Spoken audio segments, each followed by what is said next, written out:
Good morning na dito sa amin mga kananay. Dito po ako sa backyard ni Brother Ed. Ayan. Ako ay mag-start na naman ng paglinis sa kanyang backyard. Kasi bawat punta ko dito isang buwan ay makapal na naman ang mga damo niya. Talagang ang damo walang pagkasawa sa pagtubo. Kaya ito po. Mamaya po ay gamasan ko po itong makapal na damo. Pero ngayon po ay pupunta muna ako sa bayan, bibili ng mga kailangan sa tanghalian ng pagkain. Kasi po ay magaluto ulit po ako ng gabi. Ito po ang gabing lulutuin ko po. Yan. Ito po ang gabi. Nakuha ko na. Ayan po ang kapal na naman na damo kay Brother Ed. Yan. Wala na namang pagkasawa ang tumubo ang damo. Yan po. Pag galing ko dito no isang buwan, maano pa dito malinis na. Pero ngayon, balik na naman sa number 1. Ang damo. Tsaka yung aking gabi ay makapal na po. Yan, malapad na yung aking gabihan. Yan. Ito na po yung kaninang madaling araw ay maaga pa ako nagdamo. Nadamuhan ko yung aking mga tanim dito na talbos ng kamote. Yan po. Medyo malinis-linis na. Yan. Ang natira na lang po ay mga gulay, kulitis. Yun. Talbos ng kamote. Yan, mga saluyot. Ito na po yung aking dinamuhan. Oh. Tinumpok lang dito. Mamaya ako na kukunin. Yan po ang mga maliliit na saluyot. Nagsibol na naman. Yan ang aking dinamuhan kanina. Ito po ay malinis na. Mamaya po ay tanim ko po ito ng okra. Ayan po. Kaya po ako ay medyo bisi-bisihan ulit dito sa Kalapan. Talagang walang pagkaubos ang trabaho. Yan. Ito po mga kananay. Oh, ang dami na namang dami na namang saluyot na sumibol. Kasi minsan may saluyot dito na ginamas ko ay oh. Yan, ang saluyot. Yun. Sarap lang sa pakiramdam na maraming gulay sa palibot. Hindi ka na po bibili. Yan o, ang mga talbos ng kamuti. Yan. Yan po. Liligo muna mga kananay bago pumunta ng palengke. Stop muna ako sa paggamas dito. Kasi tanghali na. Kailangan makaluto dahil si Brother din nagtatrabaho. Kaya pagka uwi niya ay luto na ang pagkain namin. Aking nabili na gamit ni Jen. Yan. Ayan po mga kanana yung aking lutuing gabi. Yan. Ating simula na po ng pagluluto. Kaya Ryan, huwag kang maligalig. Huwag kang maligalig, Ryan.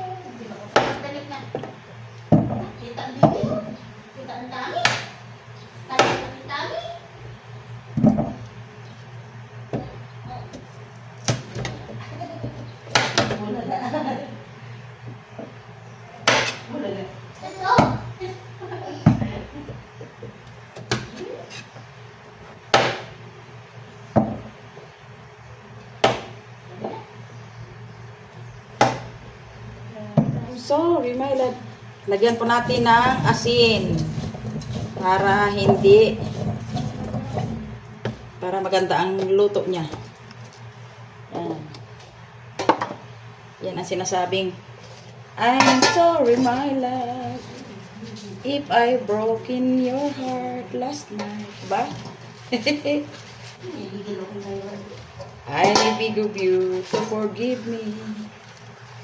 I'm sorry, my love.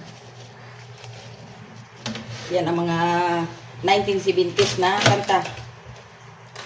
I'm sorry, my love, if I broke in your heart last night. I beg of you to forgive me. I'm sorry, my love. Yan, mga kananay, kahit tayo sa trabaho,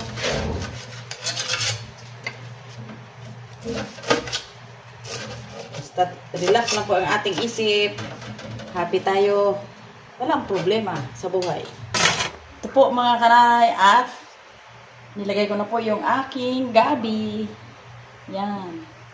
At aming gataan mamaya. Kasi po may paksiw kami na isda na yung galing ko pa sa Bulalakaw na huli ko sa Sabiki. Ayan po at pinakuluan ko muna yung stock ng gabi. Tapos ilagay natin yung dahon na ginayat-gayat. Dahon ng gabi. Ayan po. Ayan. Takpan muna natin. Okay. At ayan po, kulo na ang gabi, ang niluto kong gabi. At ngayon lagay po natin ang gatang krema. Ito po dito sa Kalapan ay hindi na ako nagkakahit ng niyog. Kananay, hindi na po ako nagkakahit ng niyog, kundi nagabili na lang po ako ng gata. Yan po. Yan. Maalwan ang senyor. Okay. Mamaya ay lagyan ko ng patis ng paksiw namin kanina. Hindi ko na iligay yung isda, baka mapirat. Yung patis na lang o ang taba ng kalapato na nakuha ko kahapon. Oh. Nakintab talaga. Ayan po, buksan ko na yung aking ginataang gabi. Ang kananay. Ayan. Ayan na. Ang sarap ng ginataang gabi. Ayan po. Ayan. Ayos.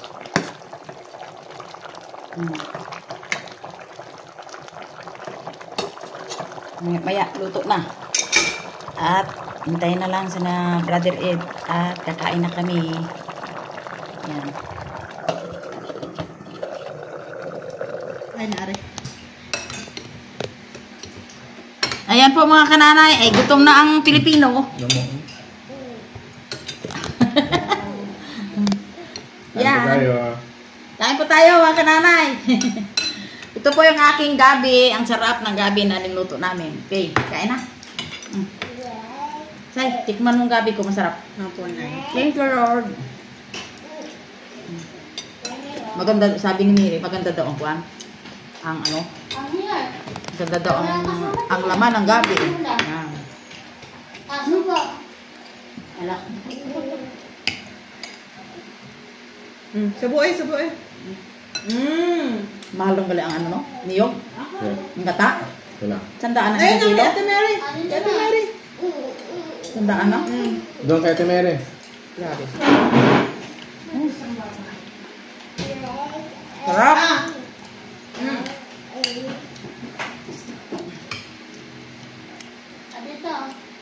Sarap ang gabi. Akin na yan, Mary. Hindi talaga arin. Rock. Taba ka ito, Tonoy? Taba?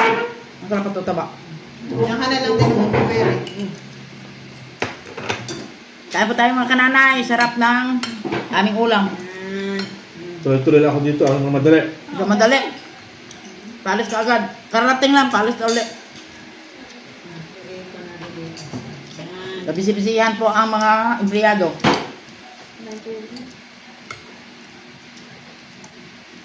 Kain na, Mary. Dito kasi tabi ko, oh. Kakain mo yan. Pinauna ko na. Gusto na? Nawala mo na eh. Ito eh. Doon may kumain si Raya. Sarap daw ano. Kain na tayo. Bigyan mga babes ka ng may laman. Pag umuwi ako sa Bulalakaw Natinip ito eh. at magsabiki at marami kang huli, ihatid ko na naman sa iyo. Yung. Yeah. Baon ako ng hilo sa dagat. Para fresh na fresh ang isda. Ano mer? Sarap. Baka laglag na yan eh. Mag-ano ako ako ng kuan ng single. Kahuli tayo ng tulingan at talakitok. Wow. Tapos crabs. Wow.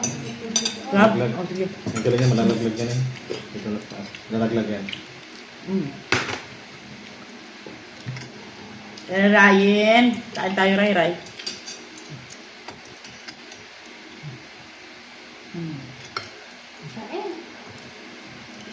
ingatan ang tinik ng isda.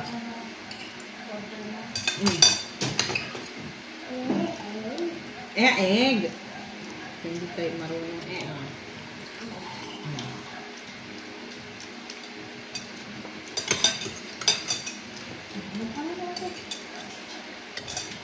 $350 ang kilo ng hipon, kalalaki. Ano, kalang kilo. Sariwa pa? Mura. 350. 2 kilo ba yung kinuha ko? Naka-minus ako. 2 klase yan.